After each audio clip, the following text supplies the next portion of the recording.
The starfield outside the viewport was a silent, eternal tapestry of pinprick lights and deep, velvety black. Inside the cockpit of the freighter Odyssey's song, the only sounds were the steady, low hum of the life support systems and the soft, rhythmic breathing of Kyle Hayes as he checked the navigation console for the 10th time. The ship was a sturdy, blocky vessel, designed for carrying cargo, not for speed or beauty. Its hull was scuffed and pitted from countless trips through the dust clouds of the outer colonies. It was a workhorse, and it was home. Kyle stretched his arms over his head, his joints popping. The journey back from the Gamma 9 colony had been long, and the solitude of the final leg was starting to wear on him. They had delivered their cargo, a shipment of agricultural processors and soil enrichment units, and were now riding the empty holds back towards the more populated core systems. The mission was simple, a milk run, the kind of job that paid the bills without any excitement. And that was just fine with everyone on board. The ship's commander, his sister Laura, was in her small cabin, reviewing inventory logs. She was a practical woman with a calm demeanor that made her a natural leader. Her dark hair was tied back in a simple ponytail, and her focus was absolute. Down in the engineering bay, Chloe Bennett was half inside an access panel, her hands moving with a gentle, practiced precision over a bundle of fiber-optic cables. A faint sheen of grease marked her cheek. She was the one who kept the Odyssey song singing, who knew every rattle and hum of its aging systems. The ship felt peaceful, a tiny island of warmth and light in the immense cold of space. It was a familiar kind of quiet, the kind that settles in when a crew knows each other well and the work is routine. The change began subtly. A small amber light blinked to life on Kyle's panel, a proximity alert. He leaned forward, his brow furrowed. Their course was a well-established shipping lane, but it was mostly empty this far out. He tapped the screen, expecting to see the identifier of another freighter or perhaps a long-range scout. What appeared on the scanner made his blood run cold. The contact was moving fast, impossibly fast. It was not broadcasting any known identification signal. Its profile was all wrong for a human ship, sleek, predatory, and shaped like a dark, twisted arrowhead. It closed the distance in a matter of seconds, a silent phantom emerging from the void. "Laura, Chloe, to the cockpit now." Kyle's voice was tight, all traces of his earlier boredom gone. His hands flew across the controls, bringing the ship's defensive systems online. They were meager at best, basic shielding and a single low-powered laser cannon meant for deflecting small debris. Laura was at his side in moments, her eyes fixed on the viewer. "What is it?" "I don't know. It's not one of ours." Before Laura could respond, a voice crackled over the comms. It was a harsh, guttural sound, filtered through a translator that stripped it of all warmth. "Unidentified vessel. You have trespassed in Xylo's hunting grounds. Cut your engines and prepare to be boarded." "Xylos?" Chloe whispered, arriving breathlessly, wiping her hands on a rag. "I've heard stories. They're hunters." "We're a freighter," Laura said, her voice firm as she opened the channel. "Xylos vessel, we are the Odyssey's song, a civilian cargo ship. We mean no trespass. We are on a registered shipping route." The response was immediate and final. "Your registrations are meaningless. Your species is weak. You are prey in the wrong territory. Power down, or you will be dismantled." A bright actinic flash erupted from the alien ship. A lance of crimson energy slammed into the Odyssey song. The ship shuddered violently, throwing them all against their consoles. Alarms blared. The main lights flickered and died, replaced by the dim red glow of emergency strips. "Shields are down." "They're gone!" Kyle yelled, fighting with the unresponsive controls. "They're not asking for surrender," Laura said, her face pale but determined. "They're stating a fact." Another impact, this one a deafening metallic crunch that echoed through the entire hull. The ship lurched and the artificial gravity wavered for a sickening second. Through the viewport they saw a thick metallic tendril, a boarding claw, slam into the hull near the main airlock and lock into place with a sound like a tomb ceiling. "They're coming aboard," Chloe said, her voice small. There was no time to plan, no time to hide. The interior hatch of the airlock hissed open, and figures clad in dark, ornate armor filled the corridor. They were tall, moving with a fluid, powerful grace that was terrifying. Their helmets were shaped like the heads of insects, with multifaceted lenses for eyes that reflected the terrified faces of the human crew. They carried long, menacing rifles that hummed with contained energy. The leader of the boarding party gestured with his weapon. The meaning was clear: move. They were herded out of the cockpit and into the ship's main cargo hold at gunpoint. The Xylos moved through their ship with a dismissive air, opening storage lockers and scanning equipment with sneers that were audible even through their translators. To them, the Odyssey song and its crew were utterly beneath notice. Primitive and soft, one of the hunters, smaller and more curious than the others, kicked at a small, insulated container that had been secured in a corner. It was a personal effects box, not part of the official cargo. The latch broke and the lid swung open. Inside, nestled within a climate-controlled blanket, was a small, furry creature. It was about the size of a house cat, with 6 delicate legs and fur the color of a nebula. Soft bioluminescent patterns like shifting constellations swirled slowly across its body. It had been sleeping, but the jarring impact and the sudden light made it stir. It lifted its head, revealing large dark eyes that blinked slowly, filled with confusion and a gentle innocence. The Xylos hunter peered at it, then made a sound of pure disgust. He reached in, grabbed the creature by the scruff of its neck and held it up for his comrades to see. They let out a series of rough, barking laughs. "What is this? A parasite? A pet?" The hunter sneered, shaking the little creature, which let out a faint, frightened mewl. "Leave it alone," Chloe cried out instinctively, taking a step forward. A Xylos rifle was instantly leveled at her chest, and she froze. The hunter looked from Chloe's anguished face to the trembling animal in his hand. With a final sound of contempt, he didn't even bother to put it back. He simply tossed the small creature back into the open container, which he then kicked, skidding across the floor to land near the feet of the captured humans. "A worthless prize for a worthless crew," the lead Xylos stated. "Take them. Perhaps the younglings will find sport in hunting them." As the humans were forced towards the airlock and the waiting hunter ship, Laura managed to glance back. The little creature had cautiously poked its head back out of the container, its luminous eyes wide with fear, watching them go. It was alone, small, and utterly helpless in the cold, dark hold of a silent ship. It was the last thing she saw before the hatch closed, sealing them in the darkness of their captors. The transition from their ship to the Xylos vessel was a blur of harsh shoves and disorienting darkness.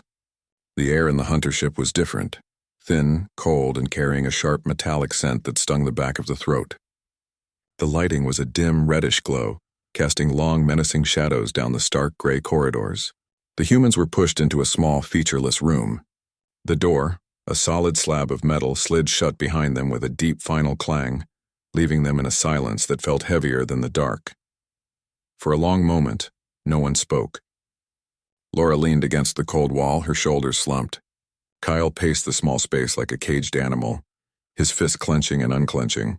Chloe simply sank to the floor, drawing her knees up to her chest and resting her head on them. The reality of their situation was a physical weight in the room. They were prisoners on an alien warship, headed to an unknown fate, judged as nothing more than prey. It was Chloe who first noticed the container. In the confusion, one of the Xylos must have tossed it in with them, a final act of mockery. It lay on its side in a corner. She got up and moved towards it, her movements slow and careful. She righted the box and peered inside. The little creature was there, trembling violently. Its soft, glowing patterns were flickering erratically like a dying light. Its large, dark eyes were wide with a terror so profound it was painful to see. It made a small, hiccuping sound and tried to press itself deeper into the blanket. "Hey," Chloe whispered, her voice soft and soothing. "It's okay. We're not going to hurt you." She reached a hand slowly into the container. The creature flinched but didn't try to bite or scratch. It just watched her, its whole body shaking. Chloe's fingers gently brushed its fur. It was incredibly soft. She began to stroke its back in slow, steady rhythms, the way one might calm a frightened kitten. "It's just scared," she said, looking back at Laura and Kyle. "It's all alone." Kyle stopped his pacing and snorted, a sound without any real humor. "We're all alone, Chloe. We're probably going to be hunted for sport. We can't worry about some space rodent right now." "He's not a rodent," Chloe replied, her voice gaining a little steel. She looked at the creature's intelligent, fearful eyes. "Look at him. He's terrified, and he's stuck here with us." She reached for the small water dispenser on her belt, the one she always carried in the engineering bay. She poured a tiny amount into her palm and offered it to the creature. It hesitated, then stretched its neck and lapped at the water with a tiny pink tongue. Laura watched the interaction, her practical mind warring with a sudden surge of compassion. Kyle was right. Their own survival was paramount. But seeing Chloe's gentleness, seeing the small creature respond to a simple act of kindness, felt like a tiny rebellion against the cold brutality of their captors. "We can't just call him it," Laura said quietly, coming to kneel beside Chloe. "He needs a name." Kyle sighed, running a hand through his hair. "Fine, he's small. Looks kind of like a bear cub with extra legs. Let's call him Cub," the name stuck. Over the next several hours, which were marked only by the dimming and brightening of the red lights in their cell, Cub became a part of their small group. He stopped trembling. His bioluminescent pattern settled into a calm, steady pulse, casting a soft, gentle light in their dark prison. He would curl up next to a different person each cycle, sharing his warmth. He seemed to draw comfort from their presence, and they in turn found a strange solace in his. He was particularly attached to Chloe, often sleeping curled in the crook of her arm. But he also responded to Laura's calm voice, and even Kyle's gruff presence seemed to reassure him. When Kyle would sit, leaning against the wall, Cub would often climb onto his lap and lie down, his soft purr a quiet vibration in the silence. The Xylo's guards would occasionally look in through a small barred window in the door. Their multifaceted eyes would scan the room, always lingering on the humans with a look of pure contempt. When they saw Cub nestled with one of the humans, they would make those same harsh, barking laughs. The sound was a constant reminder of how the hunters saw them, weak, sentimental, and doomed. But the humans began to notice things the Xylos missed. Cub was far from a simple animal. He watched everything. His large dark eyes would follow their conversations. He learned their names. When Laura said Chloe, his ears would twitch towards the engineer. When Kyle said Laura, he would look at the captain. He started to recognize simple commands and gestures. If Chloe patted her leg, he would trot over to her. If Kyle pointed to a spot, Cub would often go and investigate. His loyalty was not the blind obedience of a trained beast. It was the earned, thoughtful loyalty of a friend. He seemed to understand their moods. When despair threatened to overwhelm Chloe, Cub would nuzzle her hand until she petted him. When Kyle's anger made him tense and silent, Cub would sit quietly beside him, a small, warm, and living presence. When Laura was trying to think of a plan, he would sit at her feet, looking up at her as if waiting for instructions. One time, a guard slammed his fist against the door, making a loud, jarring noise. All the humans jumped. Cub, however, did not just flinch. He immediately positioned himself between the humans and the door, his body low to the ground. A low growl, surprisingly deep for such a small creature, rumbled in his chest. His gentle light flickered into a sharp warning flash. He was not just seeking protection, he was offering it. Laura looked at Kyle, her eyebrows raised. Kyle looked back at her, his earlier dismissal gone, replaced by a look of thoughtful curiosity. They were beginning to understand that the Xylos had made a second, possibly greater mistake. They had not only underestimated humanity, they had completely misjudged the small six-legged creature they had so carelessly discarded. In the cold, dark cell, a bond was being forged, a quiet alliance built on shared fear and unexpected kindness. It was a small light in the overwhelming darkness, but it was a light that was growing stronger every hour. The low hum of the ship's engines changed, deepening into a heavy vibration that ran through the floor and into their bones. A series of metallic clangs and distant shouted orders in the guttural Xylos language echoed from the corridor. The journey was over. The red light in their cell brightened sharply. The door slid open with a sudden harsh grind. Two armored Xylos hunters stood there, their rifles held ready. They gestured sharply for the humans to come out. Laura stood up first, her back straight, her face a calm mask. Kyle rose more slowly, his body tense, his eyes taking in every detail of the guards and the corridor beyond. Chloe gathered Cub into her arms, holding him close. The little creature pressed against her, his gentle light dimming with apprehension. They were marched through the winding gray corridors of the hunter ship. The place was a fortress of cold efficiency. They passed open doorways showing rooms filled with terrifying weapons and trophies, skulls and pelts of alien creatures mounted on the walls. The air grew colder and a new smell reached them, the dry, dusty scent of rock and open air. They were led into a vast, cavernous hangar bay. The far wall was open to space, shielded by a shimmering energy field. Beyond it, instead of stars, was the pockmarked, rocky surface of a large asteroid. Docked around the edges of the bay were smaller, agile-looking ships shaped like predatory insects. In the center of the bay stood a group of Xylos. One of them was immediately different. He was larger than the others, his armor more ornate, scarred from countless battles. A crest of sharp, bony spines ran from his forehead down his back. He stood with an air of absolute authority, his multifaceted eyes fixed on the human prisoners as they were pushed forward. This was Krax, the Huntmaster. His gaze swept over them, lingering for a moment on Chloe and the creature in her arms before dismissing them entirely. He spoke, his voice a deep rumble that the translator in Laura's collar struggled with for a moment. "You stand in the domain of the Xylos," Krax began, his voice echoing in the hangar. "You have trespassed. Your existence is a whisper in the galaxy, a brief, soft noise. We are the storm that gives that whisper meaning." Laura took a small step forward. "We are explorers, traders, we mean you no harm." Krax let out a sound that was like rocks grinding together.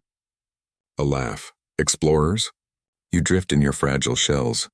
You talk, you build, but you do not fight. You do not hunt. You do not understand the true nature of strength. You are soft. You are prey."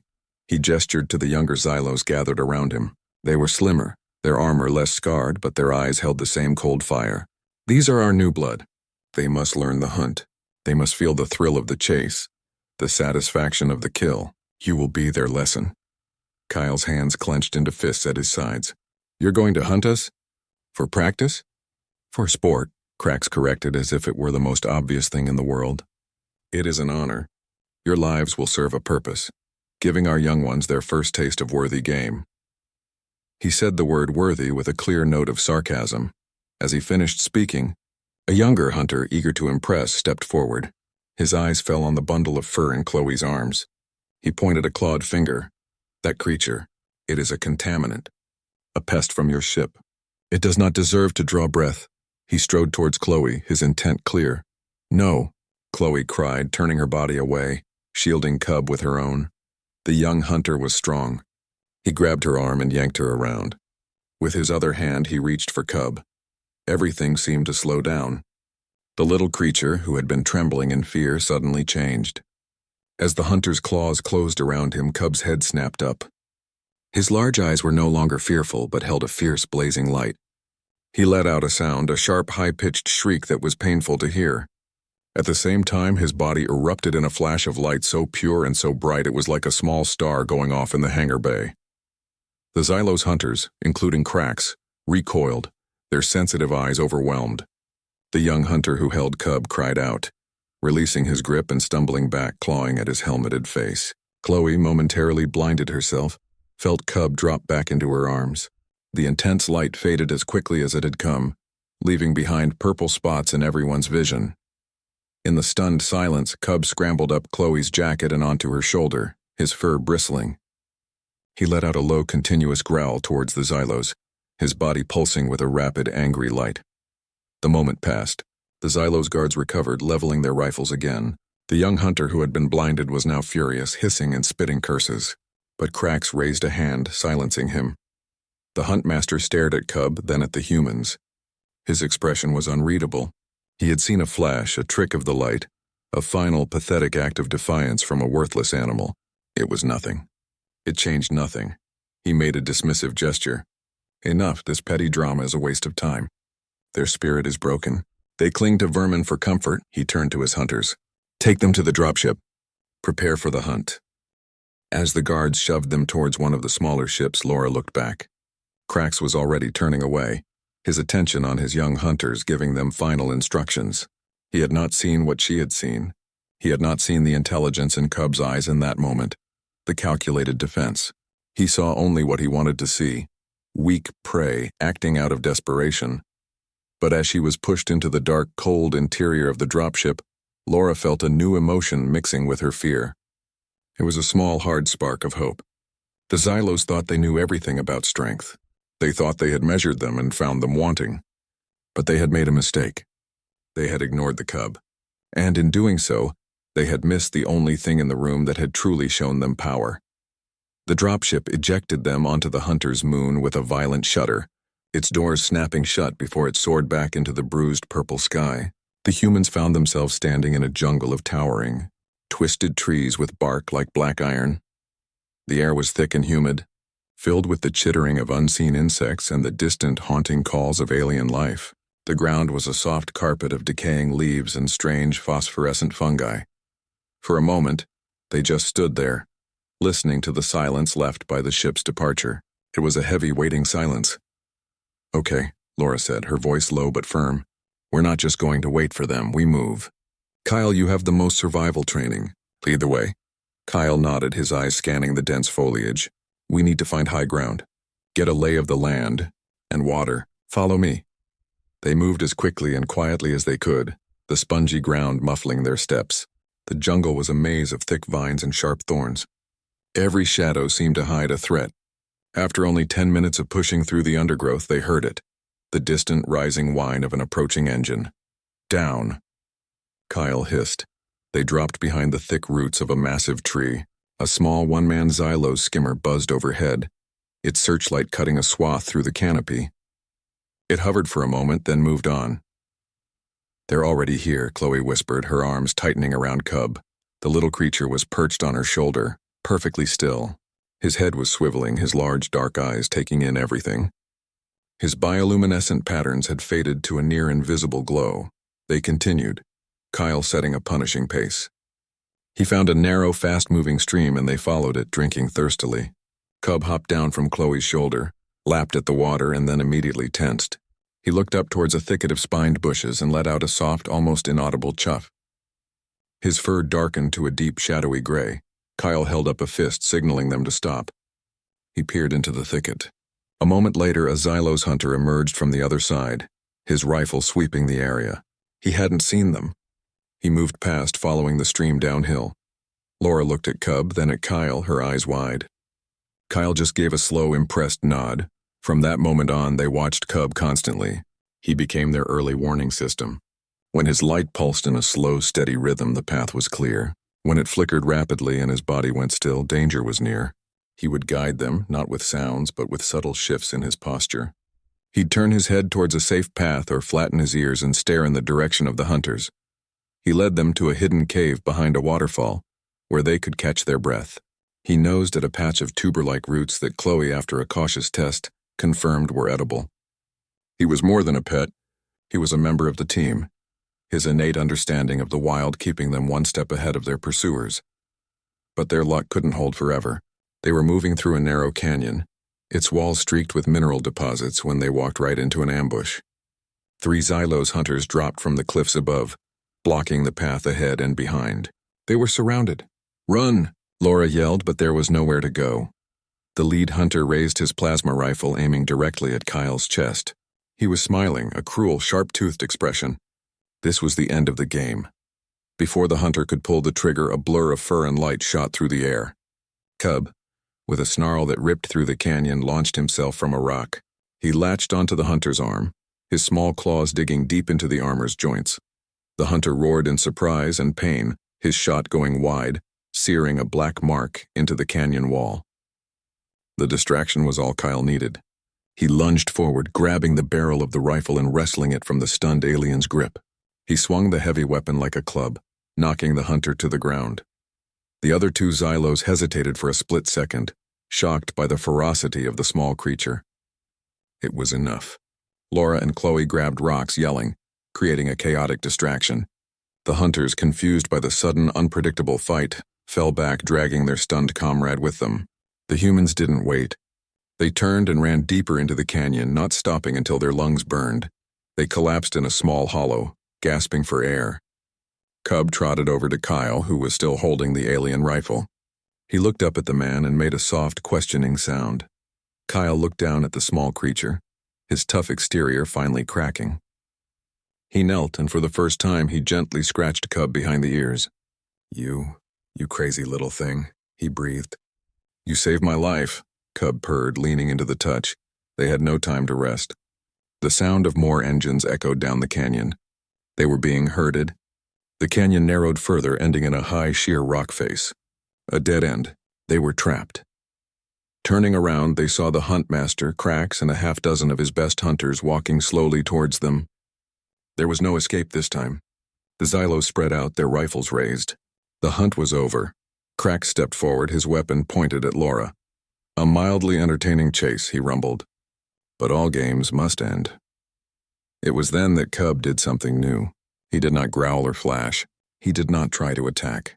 He walked forward, placing his small body squarely between the humans and the line of Xylos rifles. He looked tiny and absurdly brave against the wall of armored hunters. Krax actually chuckled. "The vermin wishes to die first?" A fitting end. Cub ignored him. He closed his large eyes.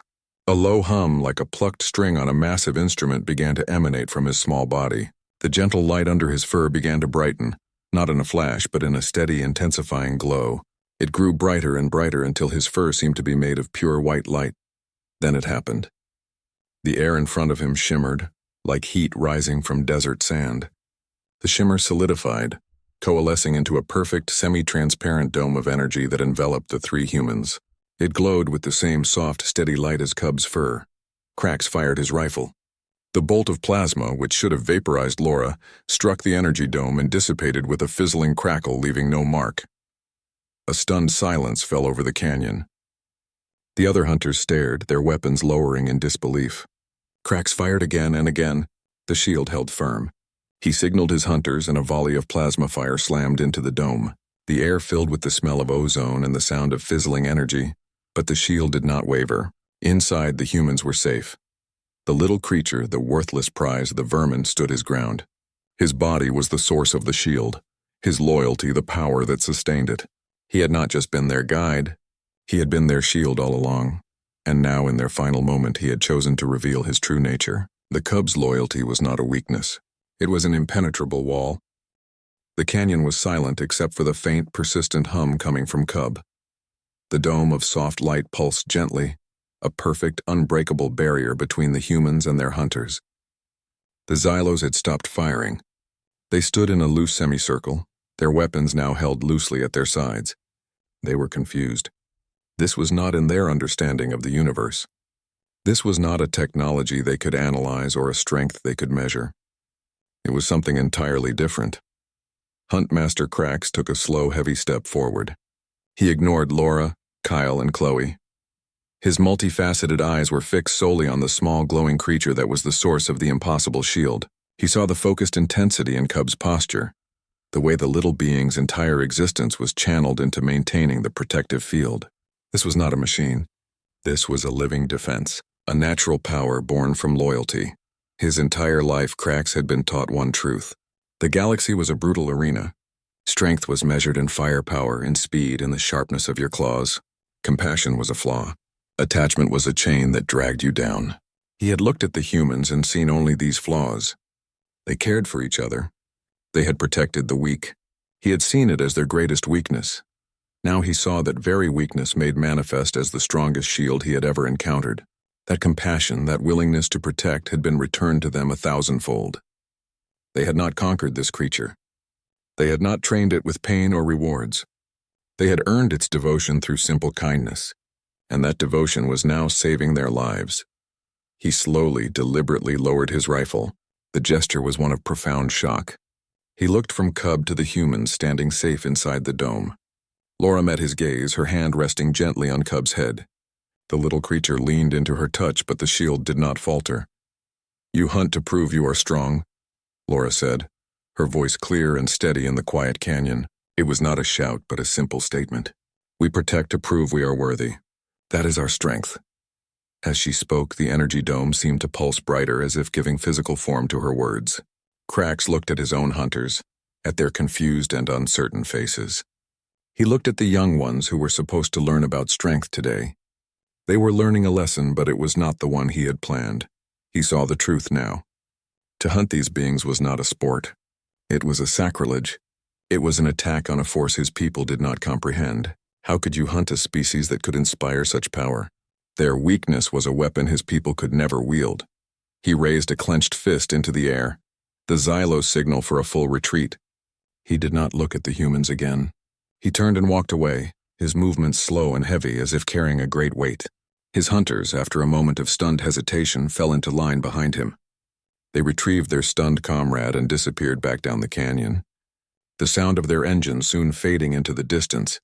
The hunt was over. For a long time, the three humans stood in the quiet canyon, not quite believing it. The shield continued to glow. Then Cub slowly closed his eyes.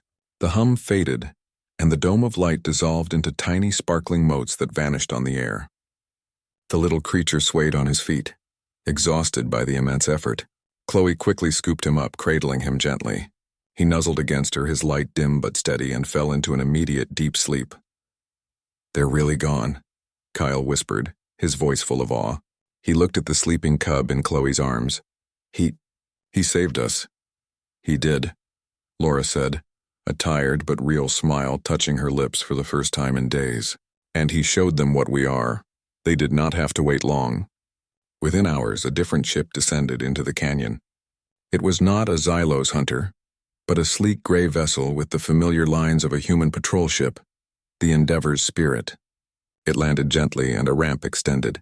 Armed Marines in human body armor emerged, their weapons scanning the area, their faces showing confusion at the lack of a threat. The commander of the rescue team, a woman named Captain Evans, approached them. "Captain Hayes, we received a distorted mayday from your ship before it went silent.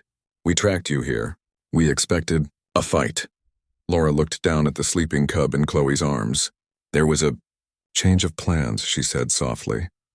The story was difficult to explain and even harder to believe. But as they were escorted onto the Endeavor's Spirit, given warm food and medical checks, the truth of it was impossible to deny. The little creature who slept for almost a full day in Chloe's bunk was living proof. The tale spread. It moved from ship to ship, from outpost to colony. It was not a story of a great human battle fleet achieving victory. It was a quieter story. A story about a freighter crew, their kindness, and the extraordinary loyalty it inspired. It was a story that challenged the very core of Xylos philosophy. Humanity was not reclassified as a warrior race. The galactic community did not fear their weapons. Instead, a new classification was quietly added to humanity's profile, a term that had never been used before.